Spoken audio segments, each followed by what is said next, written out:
You know those moments when a single sentence changes everything? When a few words floating in the air can destroy years of trust in a matter of seconds?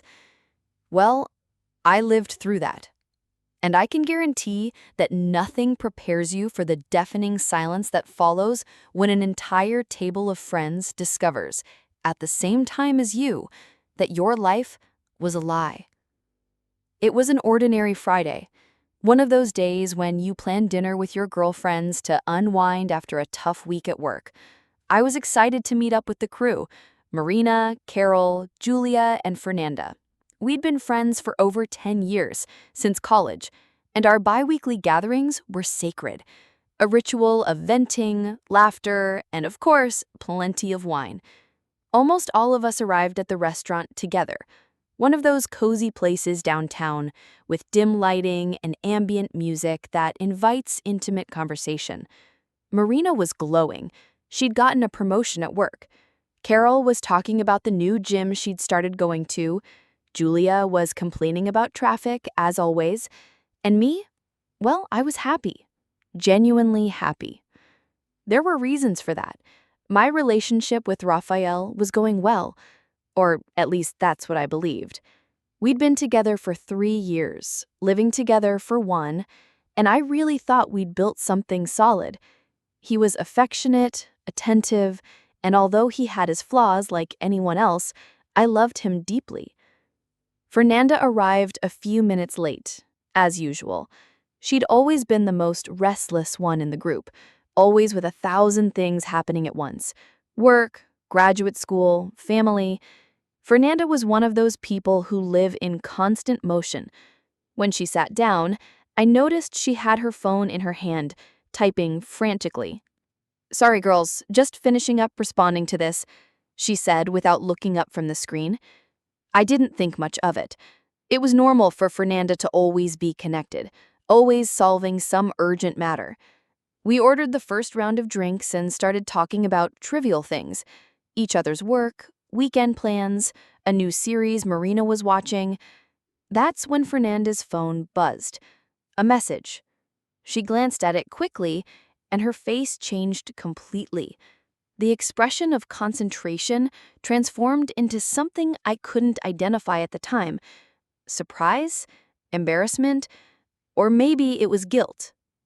"What's wrong?" Carol asked, noticing the sudden change in our friend's expression. Fernanda hesitated. She looked at her phone, then at us, then back at the screen again. It was as if she was fighting an internal battle, deciding what to do with that information. And it was in that moment of hesitation that everything started to crumble. "Fernanda, seriously, what happened?" Marina insisted, setting down her wine glass. "You look like you've seen a ghost." Fernanda kept staring at her phone screen, and I could see her hands trembling slightly. Whatever that message contained, it had shaken her to the core. She looked up at us, then back down at the phone, as if she was trying to decide whether to share what she'd just read. It's probably nothing," she stammered, but her voice betrayed her. We all knew Fernanda well enough to know when she was lying, and this was definitely one of those times. "Come on, Julia pressed. "We can all see something's wrong. Just tell us." The atmosphere at our table had shifted completely. What started as a cheerful Friday night gathering had suddenly become tense and uncomfortable. I found myself leaning forward, curious about what could have affected Fernanda so dramatically. Fernanda took a deep breath and looked directly at me. There was something in her eyes that I'd never seen before, a mixture of pity and fear that made my stomach drop even before she opened her mouth. I received a message from someone I know, and I think you need to see this." She hesitated again, her finger hovering over the phone screen. I could see the internal struggle playing out on her face. Should she show us? Should she keep it to herself? What was the right thing to do? "Fernanda, you're scaring me," I said, my voice smaller than I intended. "What kind of message?" It's about Raphael," she finally said, and my world stopped spinning. Those 4 words, "it's about Raphael," hit me like a physical blow. My boyfriend of 3 years, the man I shared an apartment with, the person I thought I knew better than anyone.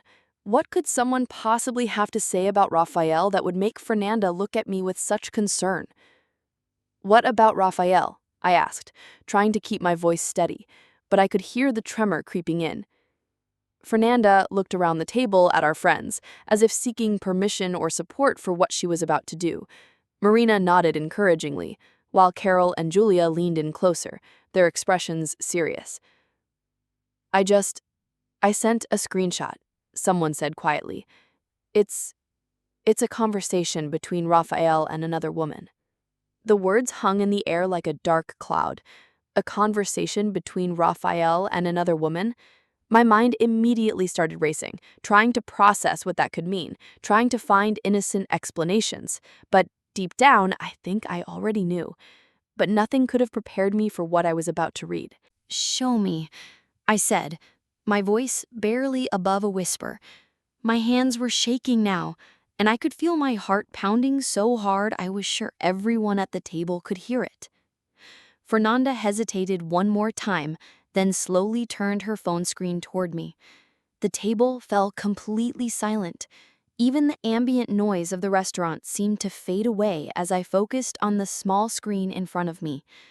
It was a screenshot of a text conversation. Raphael's name was clearly visible at the top, along with his profile picture, the same one I'd helped him choose months ago. Below that, a series of messages that made my blood run cold. The woman had written, "I can't wait to see you tonight." She's going out with her friends, right? And Raphael's response, "Yes, she's having dinner with the girls. We'll have the whole night to ourselves." But it was the next message that destroyed me completely. The woman wrote, "I love you so much. I can't wait until you finally leave her." And Raphael replied, "Soon, baby, I promise." He's leaving her for me. I read those words over and over again, trying to make sense of them, trying to find some alternative explanation, but there was no mistaking it. Raphael, my Raphael, was planning to leave me for another woman. Not only that, but they were meeting tonight while I was out having what I thought was an innocent dinner with my friends. The silence at our table was deafening. I could feel all 4 pairs of eyes on me, watching my reaction, waiting to see how I would process this devastating information. But I couldn't speak. I couldn't even breathe properly. Who sent you this?" I finally managed to ask, my voice cracking. "Jessica," Fernanda replied quietly. "You remember her from college? She works at that marketing firm downtown. Apparently, she knows this woman, the one Raphael is seeing. She thought you should know." Jessica. I did remember her. We weren't close friends, but we'd maintained a casual acquaintance over the years. The fact that she'd gone out of her way to make sure I found out about this betrayal somehow made it feel even more real, more devastating. How long? I whispered, "How long has this been going on?" Fernanda scrolled up in the conversation, and I could see there were dozens of messages, going back weeks, maybe even months. While I was planning our future, talking about moving to a bigger apartment, thinking about our relationship in terms of years and decades, Raphael was planning his exit strategy. And that's when I made a decision that would change everything. I handed the phone back to Fernanda and took a long, slow breath. My friends were watching me with a mixture of concern and anticipation, probably expecting me to break down crying or storm out of the restaurant. But something strange happened instead. A cold, calculating calm washed over me. "What time is it?" I asked, my voice steadier than it had been minutes before. 8:30, Marina replied, checking her watch. "Why?" I did the math quickly in my head. Raphael thought I'd be out until at least 11, maybe midnight. He was expecting me to come home late, probably tipsy and tired, ready to fall into bed without asking too many questions about how he'd spent his evening. "They're at our apartment right now," I said, matter-of-factly. having their romantic evening while I'm supposed to be here, obliviously enjoying dinner with you guys. Carol reached across the table and squeezed my hand. "I'm so sorry," she whispered. "What do you want to do? We can stay here, or we can go somewhere else, or—" "No," I interrupted, and I could hear a new determination in my own voice. "I know exactly what I want to do." My friends exchanged glances. They knew that tone. It was the same voice I used at work when I was about to close a difficult deal or navigate a challenging negotiation. It was my problem-solving voice, and it meant I was done being the victim in this situation. "I'm going home," I announced. "Are you sure that's a good idea?" Julia asked cautiously. "Maybe you should wait. Think about it. Plan what you want to say." "Oh, I don't need to plan what I want to say. I want to see this with my own eyes. I want to catch them in the act, and I want to read that text message out loud to both of them." Fernanda's eyes widened. "You want to confront them? Both of them? Tonight?" "Absolutely." I was already reaching for my purse, my mind racing with the logistics. "How long does it take to get from here to my apartment? 15 minutes in an Uber?"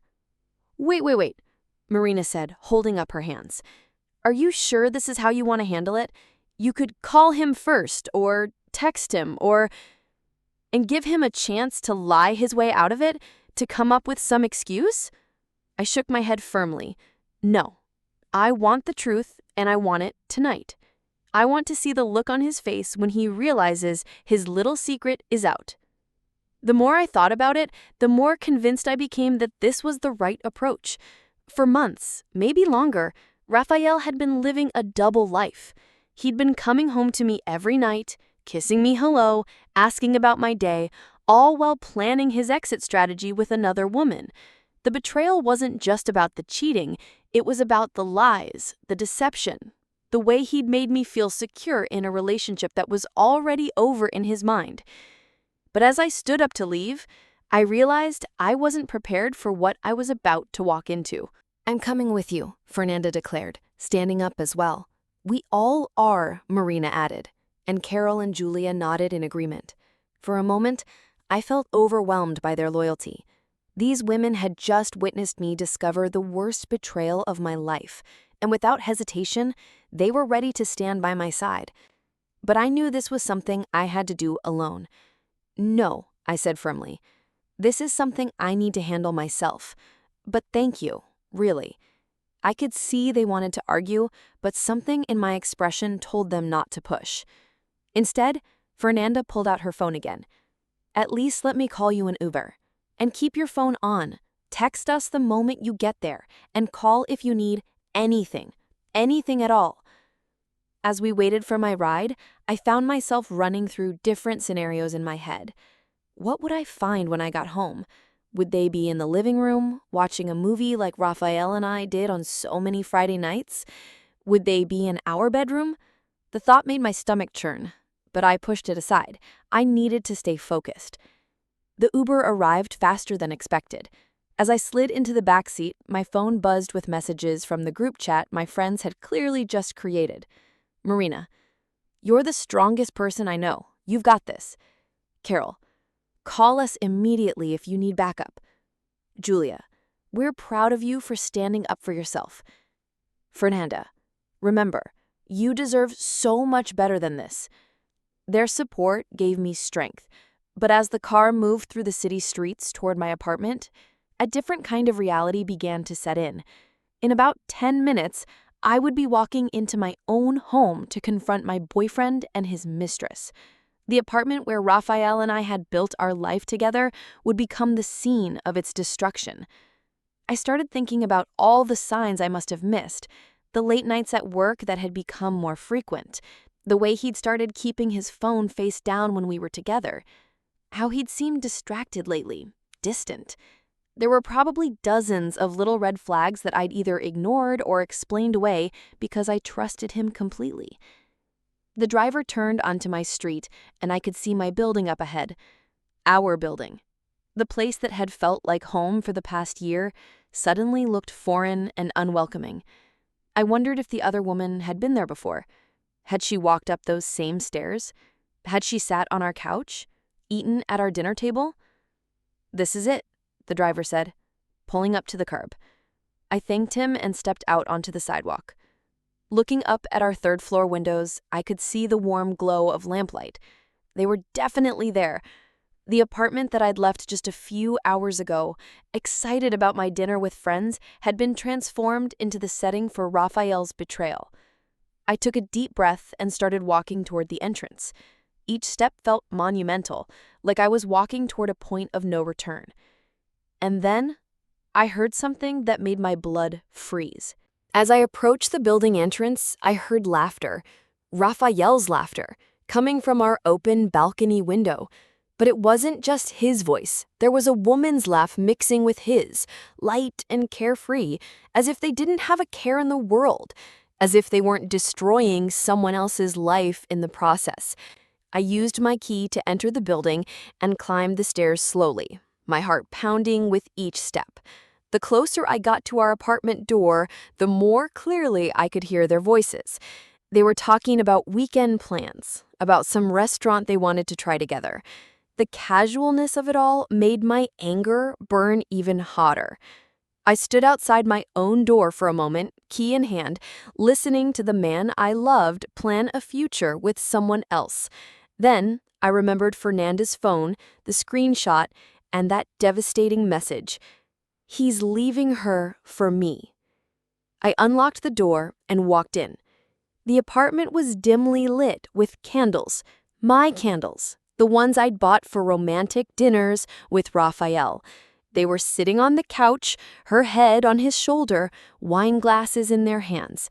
When they heard the door, Raphael's head snapped up and the color drained from his face. "Sarah," he stammered, jumping to his feet, You're home early." The woman, blonde, pretty, probably a few years younger than me, looked confused and slightly annoyed at the interruption. She clearly had no idea who I was. "Raphael," I said calmly, walking into the living room, "we need to talk." "Sarah, I can explain," he started, but I held up my hand. "Actually, you don't need to explain anything because I already know everything." I opened the screenshot that Fernanda had forwarded to me and began reading out loud. "I can't wait until you finally leave her." My voice was steady, clear. "And your response? Soon, baby, I promise. He's leaving her for me." The silence that followed was deafening.